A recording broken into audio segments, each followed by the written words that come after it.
사랑하고 축복합니다. 지난주에 오래전에 읽었던 책 한 권을 책장에서 찾아서 다시 꺼내 읽었습니다. 그 제목이 넛지라는 책입니다. 여러분 중에는 어떤 분은 읽으신 분도 계실 줄 압니다. 근데 이 책은요, 쉽게 간단하게 말하면 선택에 대한 책입니다.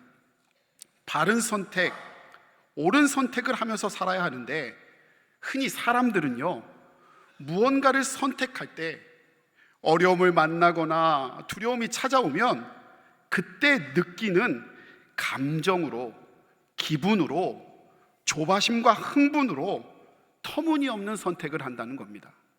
이거를 전문 용어로 편향 선택이라고 하는데요, 기분대로 결정하는 거예요. 여러분, 여기 있는 분들은 그런 분이 없으실 텐데요, 세상 사람들에게는 그런 이야기가 있더라고요. 술 마신 날은 전화를 꺼놔라. 무슨 얘기인지 아세요? 술 마시고 욱하는 심정으로요, 막 전화해서 자기 기분을 푸는 거예요. 술 마시고 전화해서 옛날 여자친구한테 전화하는 거예요. 그래서 술 깨면 엄청난 사건들이 막 전화기 속에 있어서 머리가 그 다음날 더 아프다고, 그런 이야기인 거예요. 여성분들, 남성분들 장 보는 분들 많은데 그런 말도 있더라고요. 배고플 때 시장 가지 마라. 체크업 리스트를 가지고서 장을 봐야 하는데 자기 배고픔으로 장 본다는 거예요. 그래서 옳은 것이 아니라 사지 않아도 돼야 될 것 더 많이 사고 불필요한 것들을 산다는 거예요. 그런 편향 선택에서 벗어나 바른 선택을 해야 한다는 것을 말하고 있는 게 넛지라는 책인데요, 저는 이 제목이 참 재밌고 그리고 그 뜻이 아주 의미 있다라고 생각합니다. 여러분, 넛지가 무슨 뜻이냐? 바로 우리말로 하면 툭툭입니다. 꾹꾹입니다. 목사님 무슨 말이에요? 하실 수 있어요. 팔꿈치로요, 옆에 사람을 꾹꾹 혹은 툭툭 찔러주는 행동이 넛지예요.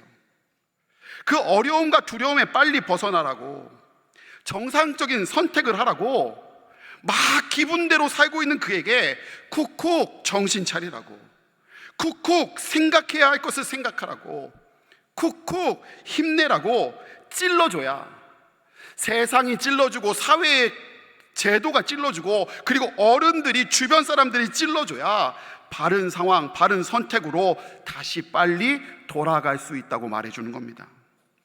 사랑하는 성도 여러분, 오늘 쿡쿡 주의 말씀이 저와 여러분에게 찔림이 되기를 원합니다.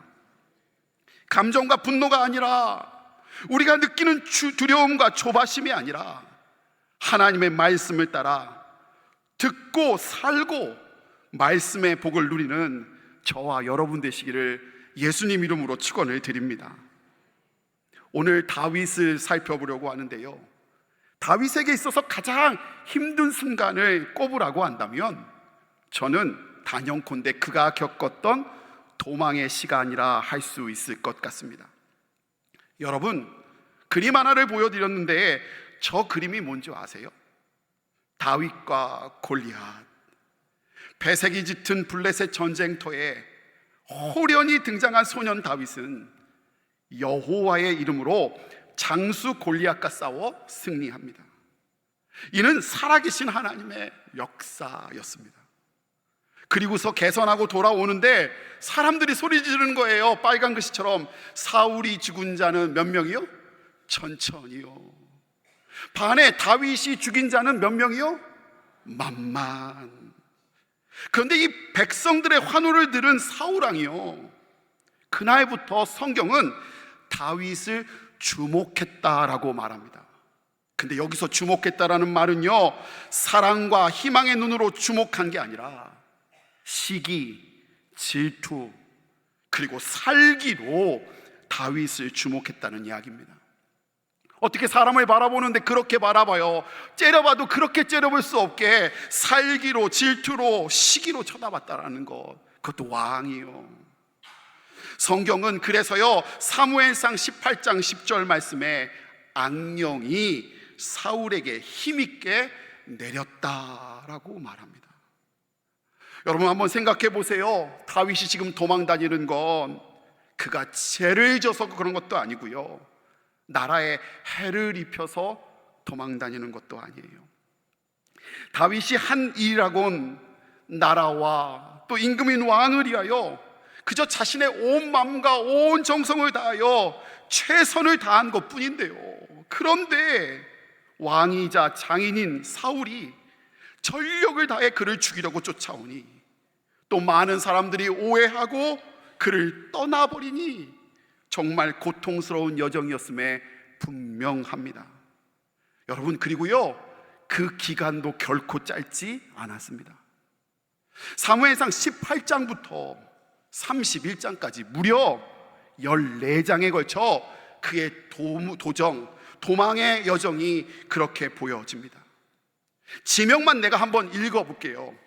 기브와 궁정에서 라마, 롭, 가드, 아둘람, 모압, 헤레스풀, 그일라, 십, 엔게디, 마온, 바란, 십광야, 적국 블레셋으로 귀하, 시글랏.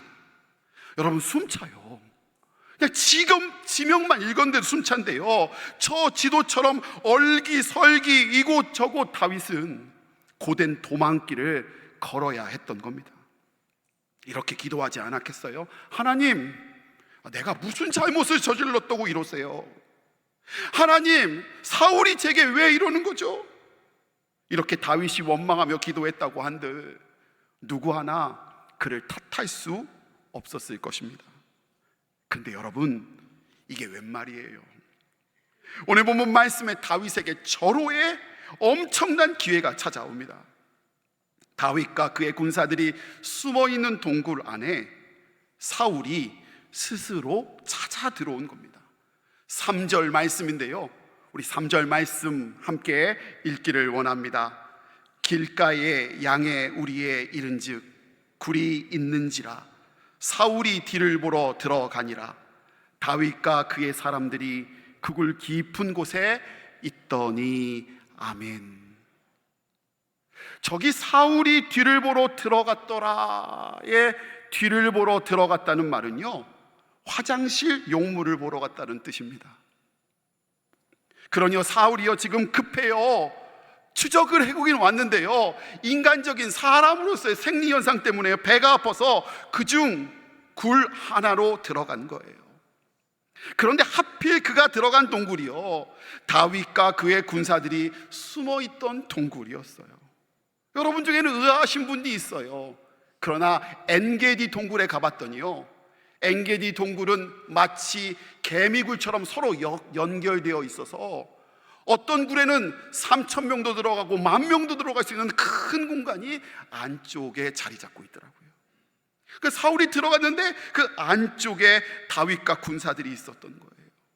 여러분, 3,000명의 정예부대, 특공대를 데리고 온 사울이지만 용변보로 들어갔으니 혼자 들어간 거고요, 게다가 무방비로 들어간 거예요. 자, 이제 다윗 어떻게 해야 하죠? 여러분이 다윗이라면 이제 어떻게 하시겠습니까? 여기 다윗에게 앞에 두 길이 놓여 있습니다. 그가 선택할 수 있는 첫 번째 길은 광야의 길, 인간적인 마음, 분노, 감정을 따르는 길입니다. 간단해요. 어떻게 하면 되냐? 그동안 그를 힘들게 했던 사울을 단칼 단박에 없애버리는 길이에요. 여러분, 그럼 고생도 이제 끝인 것 같고요, 그간 쌓인 감정도 해소될 것 같아 보입니다. 곁에 있는 부하도요, 4절 말씀처럼 이날이 그날이라고 얘기하며 여호와께서 사울을 다윗의 손에 붙여줄 텐데 오늘 여호와가 허락하신 날이라고 하며 다윗의 이 길을 부추기고 있어요. 그런데 다윗은 기분, 분노, 감정을 따르는 첫 번째 길을 선택하지 않습니다. 다윗은 그저 가만히 가서 사울의 겉옷 자락만 패고 돌아와요. 다윗이 선택한 길, 그 길이 6절과 7절 말씀에 나오는데요, 우리 6절, 7절 말씀 읽을 때에 제가 6절, 7절 말씀은 함께 읽겠습니다. 자기 사람들에게 이르되 내가 손을 들어 여호와의 기름 부음 받은 내 줄을 치는 것은 여호와께서 금하시는 것이니 이는 여호와의 기름 부음을 받은 자가 됨이니라. 같이 읽습니다. 다윗이 이 말로 자기 사람들을 금하여 사울을 해하지 못하게 하니라. 사울이 일어나 굴에서 나가 자기 길을 가니라. 아멘. 여러분, 다윗이 선택한 길이 뭐예요? 말씀 따라가는 길. 여호와의 기름 부음을 받은 내 줄을 치는 것은 여호와께서 금하셨다라는 이 말씀을 따라가는 것을, 분노와 감정 대신 이 말씀을 생각해서 따라갔어요. 여러분, 근데 유심히 봐야 할 것이 있어요. 여호와의 기름 부음을 받은 내 줄을 치는 것을 여호와께서 금하시니 것이니 라고 하면, 여러분 성경에는 어떻게 쓰여져 있는지 모르겠지만 제 성경 앞에는 작은 글씨로 히읗 이렇게 쓰여져 있어요. 히읗. 보셔요? 지금? 안 찾아보세요? 히읗이라고 쓰여져 있는데 거기 옆에 따라가면요, 보충 설명이라고 하면서 뭐라고 쓰여져 있냐? 사무엘상 12장 3절이라고 쓰여져 있어요. 이 뜻이 뭐냐? 그 말씀이요, 사무엘상 12장 3절에 나오는 말씀인데, 그게 언제냐? 사사 사무엘이 여호와께 기름 부음 받은 자 최초의 왕 사울을 왕으로 세울 때 했던 말인 거예요. 하나님이 사무엘을 통해 백성들에게 당시 전해준 말씀이에요. 여러분, 한번 따져볼까요? 사울왕 초기에 전해진 말씀이니 사울에게 즉위한 그해 기원전 1050년에 그 말씀이 주어졌다고요. 몇 년이요?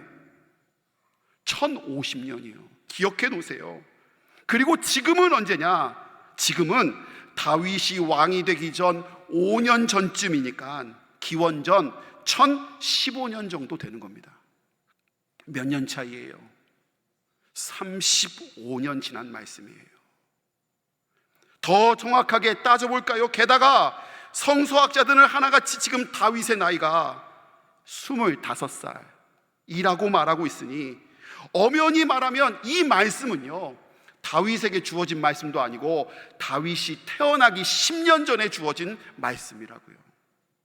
여러분, 그 순간에요, 다윗은 감정이 아니라, 분노가 아니라, 그가 나에게 어떻게 했느냐가 아니라 오랜 말씀이 생각나고 그 말씀을 따르고 있는 거예요. 많은 성서학자들과 설교가들은 이렇게 얘기해요. 다윗의 성품으로 그것을 선택했다고. 저는 아니라고 봐요. 하나님이 그 순간, 그 분노의 순간, 절호의 찬스에 하나님의 그 오래된 말씀을 생각나게 하셨고, 떠오르게 하셨고, 기억나게 하셔서, 그래서 다윗으로 그 말씀에 붙들린 자가 되게 하신 거라고 저는 믿어요. 사랑하는 성도 여러분, 여러분에게 질문하게요. 여러분은 어떤 사람이 되고 싶으세요? 예전에 제가 설교한 적이 있는데요, 말씀을 꿰뚫은 자가 되고 싶으세요? 아니면 말씀에 꿰뚫린 자가 되고 싶으세요? 무슨 차이인지 아세요? 말씀이 꿰뚫은 자, 그래서 신구약을 다 알아서 말씀을 너무 잘 알아 설교 얘기하면 너무너무 술술 얘기할 수 있는 사람, 성경 박사 같은 사람이요. 그런 사람이 되고 싶으세요? 아니면 말씀에 꿰뚫려서 다는 모르지만 한 절 지키기 위해 이렇게 저렇게 몸부림치며 사는 사람, 꿰뚫린 자가 되고 싶으세요? 둘 다 되면 좋겠지요. 앞에 있는 담임 목사가 어떤 사람이 되고 싶으세요? 말씀을 꿰뚫러서 신구약, 그래서 말씀을 은혜롭게 전할 수 있는 그런 목사이기를 기도하시지요? 안 해요? 아니면 여러분 말처럼 말씀에 꿰뚫려 말씀 한 구절 그거 살아내기 위해 말씀 앞에 바르바르 떨며 두려워하며 말씀 살아내기를 애쓰는 그런 목사가 되기를 기도하십니까? 여러분, 두 개 중에 하나를 고르라고 한다면 저는 말씀에 꿰뚫린 종이 되기를 원합니다. 왜냐? 그것이 말씀의 생명을 더하는 일이요 말씀의 축복을 누리는 길이라 믿기 때문입니다. 소설 빙점으로 노벨 문학상을 받은 작가요, 또 독실한 신앙인인 미우라 아키코 여사는 이런 말을 하셨답니다. 만약 반지를 주었다면 하나님께서 횡재할 기회를 주신 것이 아니라 하나님의 말씀을 따라 정직할 기회를 주신 것이다. 이게 말씀이 꿰뚫린 자가 할 수 있는 은혜 아닌가요? 다윗은 이처럼 원수가 풀 기회, 자신의 분노를 풀 수 있는 인간적인 기회가 찾아왔을 때 하나님의 말씀을 붙들리고 꿰뚫려 용서할 기회로, 살릴 기회로, 하나님의 뜻을 이루어드릴 기회로 삼은 겁니다. 사랑하는 성도 여러분, 하나님의 말씀에 붙들린 저와 여러분 되기를 소원합니다. 감정이 아니라, 기분이 아니라, 조바심이 아니라, 두려움이 아니라 말씀이 이끄는 은혜가 있기를 원합니다. 저는 그런 의미에서 하나님의 말씀에 붙들린 다윗에게 어떤 은혜가, 어떤 축복이 임했는지 이 시간 몇 가지 살펴보고자 합니다. 말씀에 붙들린 다윗에게 허락된 첫 번째 은혜는 어려운 길을 가는 축복이었습니다. 목사님, 그게 왜 축복이에요? 여러분, 우리 좀 냉정하게 따져보자고요. 어려운 길 안 가는 사람 있습니까? 어려운 길을 누구나 다 가야 하는 것 아니겠습니까? 무조건 쉬운 길 가면 좋은 겁니까? 아니요. 우리가 소망을 이루기 위한 가치 있는 삶을 살기 위해서는 당연히 가야 할 어려운 길이 있습니다. 리차드 포스트는 영적 훈련과 성장이라는 책에서 기독교 교전인데요, 여러분 한 번은 읽었으면 좋겠어요. 그때 어떤 말을 하냐? 쉬운 길은 악한 길일 경우가 많다라고 말합니다. 너무너무 동감이 돼요. 우리가 가야 할 꼭 길이 있는데, 우리가 꼭 치러야 할 대가가 있는데 쉬운 길을 자꾸 얘기해 그 좋은 길, 선한 길을 못 가게 하는 거예요.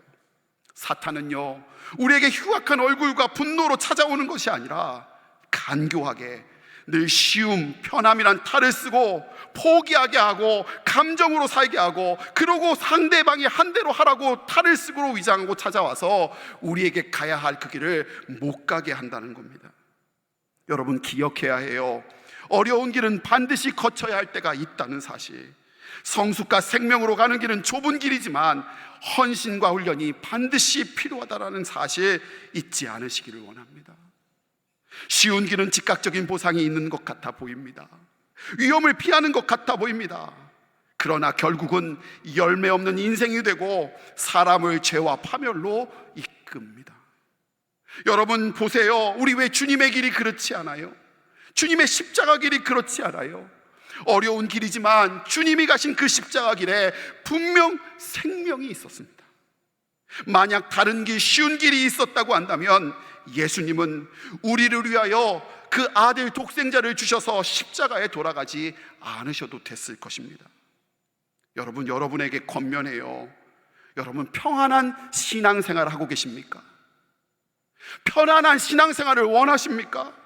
거기서 도망가세요. 거기서 벗어나십시오. 거기 생명이 없어요. 여러분, 만약에 여러분에게 끊임없이 훈련과 대가를 요구하는 곳이 있습니까? 저는 그곳에 생명이 있다 믿습니다. 다시 다윗으로 돌아갈까요? 여러분, 만약 다윗이 쉬운 방법을 선택했다면 어떻게 됐을까요? 사울을 죽이고 당장은 쉬워 보이고 당장은 기분을 조금 나아질 수 있었을 것입니다. 그러나 동굴 밖에 진치고 있는 정예부대 3천에 그 손에 다윗도 곧 죽었을 거예요. 지금 다윗과 있는 자들은 600이 전부이고요, 그들은 정규군도 아니에요. 아픈 자, 버림받은 자, 떠나보낸 자, 그런 사람들이 모여서 지금 다윗을 쫓고 있는 거예요. 그러니 3,000명을 당하지 못하고 죽었을 거예요. 혹여나 다윗이 목숨을 부재한다고 했더라도 그는 하나님의 소명대로 통일 이스라엘의 왕은 되지 못했을 것 같아요. 사울의 지파인 베냐민 지파는 다윗의 천천지 원수가 되었을 것이고, 그로 인하여 날마다 통일왕국을 이룬 그 순간 사울을 대표해서 반대하는 지파가 되었을 겁니다. 다윗은 생명의 길, 어려운 대가, 치러야 할 대가의 길, 어려운 길을 가야만 했습니다. 다윗은 지금 자신이 하나님 앞에 치러야 할 대가를 알고 있고 잊지 않고 있었어요. 그것이 유일한 생명인 길임을 알고, 험한 길임을 알고도 가고 있는 겁니다. 여러분, 노웨이 다른 길 없습니다. 우리도 가야 할 길이 있어요. 우리도 험한 길을 갈 수도 있습니다. 근데 그런 길을 누가 잘 감당하고 끝까지 그 어려운 길을 갈 수 있냐? 말씀에 붙들린 자만 그 길을 기꺼이 또 가치 있게 기쁘게 감당할 수 있는 줄 믿습니다. 저와 여러분이 그런 말씀에 붙들린 은혜의 사람, 그런 축복의 사람이 되기를, 그래서 생명의 사람이 되기를 예수님 이름으로 축원을 드립니다. 두 번째요, 말씀에 붙들렸던 다윗에게 주셨던 두 번째 은혜는 전화위복의 하나님을 만날 수 있었다는 사실입니다. 오늘 우리가 함께 읽진 않았지만 뒤쪽에 나와 있는 사무엘상 24장 17절에서 21절 말씀을 제가 여러분에게 천천히 읽어드리겠습니다. 한번 잘 들어보십시오. 다윗에게 이르되 나는 너를 학대하되 너는 나를 선대하니 너는 나보다 의롭도다. 내가 나 선대한 것을 오늘 나타냈나니 여호와께서 나를 내 손에 넘기셨으나 내가 나를 죽이지 아니하였도다. 사람이 그의 원수를 만나면 그를 평안히 가게 하겠느냐? 내가 오늘 내게 행한 일로 말미암아 여호와께서 내게 선으로 갚으시기를 원하노라. 보라, 나는 내가 반드시 왕이 될 것을 알고 이스라엘 나라가 내 손에 견고히 설 것도 아노니 그런즉 너는 내 후손을 끊지 아니하며 내 아버지 집에서 내 이름을 멸하지 아니할 것을 이제 여호와의 이름으로 내게 맹세하라 하니라. 아멘. 여러분, 길게 읽었는데요, 퀴즈요. 제가 읽은 이 말씀을 누가 하고 있는 겁니까? 맞아요, 사울이요. 다윗 하나 죽이고자 온 나라 병력을 동원했던 사울, 정예 부대 3,000을 동원한 사울이 지금 이 말을 하고 있어요. 사울이요, 지금 다윗을 칭찬하다 못해 축복을 하고, 그가 그렇게도 반대하고 싫어했던 다윗이 왕이 될 자라고, 왕이 되면 나를 생각해달라고, 내 가족을, 내 자녀를 생각해달라고 부탁까지 하고 있어요. 다윗이 역전승한 겁니다. 전화위복의 하나님을 경험한 거예요. 여러분, 누가 전화위복을 경험합니까? 저는 목회하는 게 너무너무 좋아요. 왜냐하면 도망갈 데가 없어요. 그래서 늘 욕을 먹던, 가끔 오해를 당하던, 미움을 당하던, 그냥 지킬 수밖에 없는 게 목회인 게 너무 좋아요. 저도요, 목회하다 보니까 저를 간혹 미워했던 분도 있을까요, 없을까요? 있어요. 저에게 오해를 받으셨던 분이 있을까요, 없을까요? 있어요. 저요, 전도사 때 멱살도 잡혀봤어요. 그런데요, 도망갈 데가 없더라고요. 그리고 말씀만 붙들 수밖에 없더라고요. 제가 만약에 그때 도망가고 그 장로님한테, 그 권사님한테 싸우자고 막 덤볐으면요, 저도 끝났을 거예요. 근데 시간이 지나고 참 신기한 건 교회 떠날 때 와서 꼭 그러시더라고요. 교회 떠날 때쯤 돼가지고 미안했노라고, 내가 그때 잘못한 걸 안다고, 그제서야 전화위복 역전승을 베푸시더라고요. 누가 그렇게 할 수 있어요? 말씀 붙들고 버티는 사람이요. 여러분, 사람 쉽게 안 바뀌어요. 여러분 알잖아요. 여러분 성경에 다 쓰여 있죠? 그런 게 어디 있어요? 그런데 안 바뀌어요. 고쳐 쓰는 거 아니래요. 그런데 만약 다윗이 상대방이 나에게 어떻게 했느냐, 그 세상의 기준대로 살았다면, 사울이 나에게 못되게 했으니, 사울이 나를 힘들게 했으니 나는 그를 당연히 죽여도 된다라고 반응했다면, 다윗은 이러한 전화위복 역전승의 하나님은 만나지 못했을 거예요. 오해하지 마세요. 이러한 다윗의 선택은 사울을 위한 것이 아니었어요. 다윗 자신을 위한 일이요, 다시 다윗을 늘 지켜보시며 그 시험의 순간을 축복의 순간으로 바꿔주실, 역전승하게 하시는 하나님을 위한 것이었어요. 다윗은 그 위기의 순간에도 말씀에 붙들렸기에 그는 시험에 걸려 넘어지지 않고 바른 선택, 생명의 선택을 할 수 있었던 거예요. 다윗의 의자라는 책을 쓴 알란 레드파스 목사님은 그 순간이 다윗으로 하여금 하나님의 사람으로 세워지게 하고 위대한 지도자로 세움받은 순간이라고 말하고 있습니다. 전적으로 동감해요. 상대방이 아니라, 내 감정이 아니라 하나님의 말씀을 기준 삼은 사람, 사랑하는 여러분, 저와 여러분이 그렇게 되기를 원합니다. 그렇게 살 때 하나님께서 우리로 역전승하게 하시고 전화위복의 하나님의 축복을 허락하게 하실 줄 믿습니다. 사랑하는 제주중앙의 성도 여러분, 질문합니다. 여러분 무엇 따라 살아가고 계십니까? 여러분 앞에 하루에도 수십 개, 한 주에도 수백 개의 선택의 문제가 있는데 여러분은 그 선택하실 때 무엇을 기준하고 살아가십니까? 편향 선택, 감정과 분노로 하지 않으세요? 상대방이 내게 어떻게 했느냐를 따지지 않으세요? 지금의 두려움, 화남, 내 마음 감정 조절 안 되는 눈물로 여러분 선택하지 않으세요? 제가 문구 하나를 읽어드리겠습니다. 간단한 심부름, 초보자도 가능한 TM 텔레마케팅, 서류 전달, 호텔, 숙소, 식사 제공, 월 1,500에서 3,000, 지난달 최고 성과자 월 4,500. 이 광고 문구는 지금 뉴스를 도배하고 있는 캄보디아 납치 사건, 그 청년들을 그 사주로 유인한 광고의 내용입니다. 여러분 상식적으로 생각해 보자고요. 누가 간단한 심부름하고 초보자에게 호텔에서 재워주고 입혀줍니까? 누가 간단한 심부름하고 월 1,500에서 3,000을 줄 수 있습니까? 상식적으로라면 어떻게 이런 글에 20대, 30대 그 젊고 똑똑한 사람들이 속아 넘어갈 수 있겠습니까? 감정으로 지금 선택하고 있는 거예요. 분노로 선택하고 있는 거예요. 도망쳐 나온 청년의 인터뷰를 찾아봤더니 말을 참 잘해요.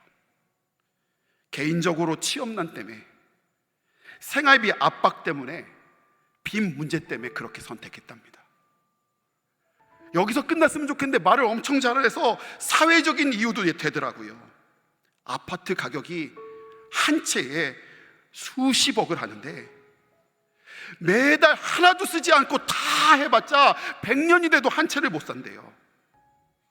성실하게 일하면 바보고, 작은 일하고 힘든 일하면 거지고, 좁은 집안 아니면 태어난 게 수치랍니다. 그래서 나고자요, 루저라고 여겨지는 치열한 경쟁, 사회적인 편견 속에 자기가 어쩔 수 없이 그런 잘못된 선택, 돌이킬 수 선택을 할 수밖에 없었다고 인터뷰하더라고요. 그 인터뷰를 보는데 어떻게 그 청년들만 그 얘기가 가능하겠어요? 우리도 그렇지 않아요? 힘들다고, 어렵다고, 괴롭다고, 밉다고, 짜증난다고, 화난다고 지금 우리의 기분과 감정으로 모든 것을 선택하고 있는 이 청년의 그 모습이 바로 우리의 모습 아니에요? TV를 끄고 강대상의 앞에 무릎 꿇었어요. 기도했어요. 쿡쿡, 주님 말씀하시소서. 쿡쿡, 말씀이 들려지게 하옵소서. 굳고 말씀이 기준되고 말씀으로 살아내게 하옵소서. 사랑하는 성도 여러분, 말씀 따라 선택하고 살아내길 원합니다. 말씀을 따라 산 다윗에게 가야 할 길, 소망의 길을 끝까지 갈 수 있는 축복을 허락해 주셨듯, 전화위복으로 일하시는 하나님을 누리는 축복을 허락해 주셨듯, 감정과 분노와 우리의 편함이 아닌 하나님의 말씀 기준하여 살 때 우리에게도, 우리 가정에도, 우리 자녀에게도 동일한 은혜를 허락해 주실 줄 믿습니다. 우리 이 시간에 결단하며 찬송하기를 원합니다. 우리 다음 세대를 위해, 가정과 교회를 위해 간절한 마음으로 기도할 텐데요, 우리 부흥 이 땅의 황무함을 보소서 함께 찬양하고 결단하고 기도합시다.